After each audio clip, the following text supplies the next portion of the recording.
स्वतंत्रता दिवस के अरे लाइट कट रहा है, आप लोग पता नहीं क्यों बार-बार हिला रहे हैं। आज के समारोह में उत्तर प्रदेश विधान परिषद के माननीय सभापति कुंवर मानवेंद्र प्रताप सिंह जी, उत्तर प्रदेश सरकार में मंत्रिमंडल के मेरे वरिष्ठ सहयोगी उप मुख्यमंत्री श्री केशव प्रसाद मौर्य जी, उप मुख्यमंत्री श्री ब्रजेश पाठक जी, लखनऊ की महापौर श्रीमती सुषमा खड़गवाल जी, राज्यसभा के माननीय सदस्य श्री ब्रजलाल जी, समारोह में उपस्थित हमारे सभी माननीय जनप्रतिनिधिगण, देश की सीमाओं की रक्षा करने वाले वीर जवानों से के परिजनों से जुड़े हुए सभी सम्मानित सदस्यगण, पूर्व सैनिकगण, सम्मानित सभी विशिष्ट जन और उपस्थित बहनों और भाइयों, आज पूरा देश अपनी स्वतंत्रता के 78 वर्ष पूरा कर रहा है। इस अवसर पर पूरे प्रदेशवासियों को देश की स्वतंत्रता दिवस की मैं हृदय से बधाई देता हूं। बहनों और भाइयों, देश की स्वतंत्रता अनगिनत त्याग और बलिदान का परिणाम है। स्वाधीनता हम सबसे त्याग और बलिदान मांगती है। एक लंबे समय तक देश के अंदर चली स्वाधीनता की ये लड़ाई राष्ट्रपिता महात्मा गांधी के निर्णायक नेतृत्व के उपरांत फलीभूत हुई। इस अवसर पर राष्ट्रपिता महात्मा गांधी को नमन करते हुए उन सभी महान स्वतंत्रता संग्राम सेनानियों, क्रांतिकारियों, ज्ञात अज्ञात वीर सैनिकों और देश की स्वाधीनता के उपरांत देश की सीमाओं की रक्षा करने वाले वीर जवानों और देश की आंतरिक सुरक्षा के लिए अपना सर्वोच्च योगदान देने वाले सभी जवानों को मैं इस अवसर पर नमन करते हुए विनम्र श्रद्धांजलि अर्पित करता हूं। अभी हाल ही में पूरे देश ने प्रधानमंत्री मोदी जी के नेतृत्व में, उनके मार्गदर्शन में ऑपरेशन सिंदूर के माध्यम से भारत के सामर्थ्य और शक्ति का सफल क्रियान्वयन देखा है। मैं अपने उन सभी वीर सैनिकों को इस अवसर पर सैल्यूट करता हूं, जिन्होंने विपरीत परिस्थितियों के बावजूद दुश्मन के छक्के छुड़ा करके भारत की एकता को, भारत की अखंडता को सुरक्षित किया है। जब हमारा सैनिक देश की सीमाओं के प्रति सजग होता है, अपना सर्वोच्च योगदान देता है, तब हम चैन की नींद सो पाते हैं। तब ये देश विकास के उन सुनहरे सपनों को देख पाता है, जिन पर एक सुदृढ़ भारत का निर्माण आज हो रहा है। एक पेटी आगे रखी है। आपने पिछले तो मैं हटा दूं, मैं बदलूं? 78 वर्षों की इस यात्रा को देखा है, अनुभव किया है। देश के इन राष्ट्रीय पर्वों के माध्यम से इस गाथा को सुना है, अनुभव किया है। याद करिए, स्वतंत्रता का मतलब स्वच्छंदता नहीं हो सकती। स्वतंत्रता का मतलब स्वच्छंदता नहीं हो सकती। स्वतंत्रता का मतलब उच्छृंखलता भी नहीं हो सकती। स्वाधीनता का मतलब हर भारतवासी के लिए, हर प्रदेशवासी के लिए अपने कर्तव्यों के साथ संकल्पित होने का एक महापर्व है, महाआयोजन है। हमारा राष्ट्रीय कर्तव्य क्या है? हमारे प्रति, समाज के प्रति, प्रदेश के प्रति और अपने राष्ट्र के प्रति हमारा क्या कर्तव्य है? अगर हर नागरिक अपने उत्तरदायित्वों का निर्वहन ईमानदारी पूर्वक करने लग जाए, तो फिर प्रधानमंत्री जी के उस संकल्प को, जिन्होंने देश की स्वाधीनता के शताब्दी महोत्सव के अवसर पर देशवासियों के सामने विकसित भारत का संकल्प दिया है, उस विकसित भारत के संकल्प को पूरा होने में फिर कोई देर नहीं लगेगी। भारत मजबूती के साथ 2047 में दुनिया की एक बड़ी ताकत होगी। पिछले 11 वर्षों में भारत के इस विकास की यात्रा का आत्मावलोकन करने का अवसर हम सब भारतवासियों को प्राप्त हुआ है। याद करिए, आज से 11 वर्ष पहले भारत दुनिया की 11वीं बड़ी अर्थव्यवस्था थी। एक सुनियोजित प्रयास, व्यापक कार्य योजना और टीम वर्क का परिणाम है कि आज भारत दुनिया की 4थी बड़ी अर्थव्यवस्था बना है। आज भारत के पास सामर्थ्य है, भारत के पास शक्ति है और भारत के स्वदेशी मॉडल को और मेक इन इंडिया की ताकत को अभी ऑपरेशन सिंदूर के माध्यम से दुश्मनों ने महसूस किया है, दुनिया ने महसूस किया है।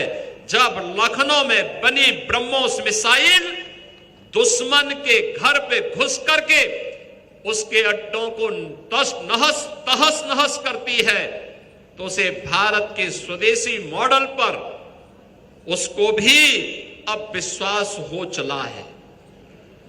बहनों और भाइयों, चाहे वो स्वदेशी ड्रोन हो या मिसाइल, आज ये भारत की ताकत का एहसास रक्षा क्षेत्र में, एरोस्पेस सेक्टर में दुनिया को करा रहा है। और प्रधानमंत्री जी ने देशवासियों से इसी मुद्दे पर आगे बढ़ने के लिए, अपने भारत को विकसित भारत बनाने के लिए उन्होंने इसी संकल्प के साथ जुड़ने का आह्वान किया है। वो मॉडल हमारा स्वदेशी होगा। हमारा पैसा, हमारे देश का पैसा, हम अपने सामर्थ्य के अनुसार कोई वस्तु जो खरीदते हैं, उसका पैसा हमारे ही कारीगर के पास जाए, हमारे ही हस्तशिल्पी के पास जाए। अपनी दैनिक उपयोग की वस्तु हो या फिर हमारे द्वारा किसी अतिथि को उपहार में दिया जाने वाली कोई वस्तु, इन सभी का क्रय अगर हम अपने कारीगरों के द्वारा, अपने हस्तशिल्पियों के द्वारा या हमारे अन्नदाता किसानों के द्वारा अपने खेत पर उगाई जाने वाली उस वस्तु के साथ करते हैं, उसका क्रय करते हैं, तो भारत का पैसा भारत के लिए और भारत की सामर्थ्य को दुनिया के सामने प्रस्तुत करने का स्वदेशी का यह मॉडल बेहतरीन तरीके से आगे बढ़ेगा। और उत्तर प्रदेश ने पिछले 8 वर्ष के अंदर स्वदेशी के इस मॉडल को दुनिया के सामने रखा है। याद करिए 2017 के पहले हमारे पास सब कुछ था, लेकिन हमने अपनी परंपरागत वस्तुओं का, परंपरागत उत्पादों का उपेक्षा की थी। याद करिए सूक्ष्म लघु मध्यम उद्यम के क्लस्टर यूपी में मौजूद थे, लेकिन आज से 8 वर्ष पहले की स्थिति क्या थी? जो हस्तशिल्पी कारीगर इसके साथ जुड़े थे वे पलायन कर रहे थे। उनमें निराशा थी, उनमें हताशा थी, उनमें कोई विश्वास नहीं था। वे छोटा मोटा काम करके किसी प्रकार की अपनी आजीविका को चलाने के लिए मजबूर हो रहे थे। और आज प्रधानमंत्री मोदी जी के मार्गदर्शन में जब उत्तर प्रदेश ने अपनी सामर्थ्य को पहचाना, उसे एक जनपद एक उत्पाद के रूप में एक प्लेटफॉर्म उपलब्ध करवाया, आज उत्तर प्रदेश का एक जनपद एक उत्पाद, वन डिस्ट्रिक्ट वन प्रोडक्ट का यह हमारा मॉडल पूरे देश के अंदर और दुनिया के अंदर धूम मचा रहा है। इसने उत्तर प्रदेश के देश के डोमेस्टिक मार्केट के साथ ही उत्तर प्रदेश के एक्सपोर्ट को दोगुने से अधिक बढ़ाने में सफलता प्राप्त की है। हमारे पास इसके लिए काफी स्कोप है, इसको आगे बढ़ाने के लिए। और इसीलिए प्रधानमंत्री जी ने हर एक क्षेत्र में स्वदेशी के मॉडल को आत्मसात करने का देशवासियों से आह्वान किया है। देश का पैसा देश में लगेगा। हर एक सेक्टर में अगर मेक इन इंडिया की संकल्पना को हम साकार करने में आगे बढ़ेंगे तो देश समृद्ध होगा। युवाओं के लिए रोजगार के अवसर सुलभ होंगे, किसानों के चेहरे पर खुशहाली आएगी, हस्तशिल्पी और कारीगर समृद्धि के पथ पर अग्रसर बना करके इनोवेशन को, रिसर्च एंड डेवलपमेंट के कार्यक्रम को आगे बढ़ाने में सफल हो सकता है। और आज उस प्रकार के सामर्थ्य को एक बार फिर से हमें समेटना है, उसे आगे बढ़ाना है, उसे तकनीक के साथ, डिजाइन के साथ, मार्केट की मांग के अनुरूप पैकेजिंग, उस प्रकार की पैकेजिंग के साथ उसे प्रस्तुत करने के लिए अपने आप को तैयार होना पड़ेगा। और ये स्वदेशी मॉडल जिसके लिए प्रधानमंत्री जी ने वोकल फॉर लोकल का आह्वान किया है, उस आह्वान के साथ भारत की आजादी के 78 वर्ष हम सबको इस बात का आह्वान कर रहे हैं कि आज की आवश्यकता है। दुनिया के अंदर कोई भी देश आगे तभी बढ़ा है जब उसने अपने कारीगरों को, अपने हस्तशिल्पियों को, अपनी युवा शक्ति की ऊर्जा को पहचाना, उसकी प्रतिभा को आगे बढ़ाने के लिए हर प्रकार से उन्हें प्रोत्साहित किया। वह देश आगे बढ़ा है, उसको आगे बढ़ने में दुनिया की कोई ताकत रोक नहीं सकती है। और ये सामर्थ्य भारत के पास है और भारत में उत्तर प्रदेश के पास है। उत्तर प्रदेश वासियों को इस अभियान के साथ प्रधानमंत्री जी के आह्वान को अपने जीवन का मंत्र बना करके चलना ही होगा।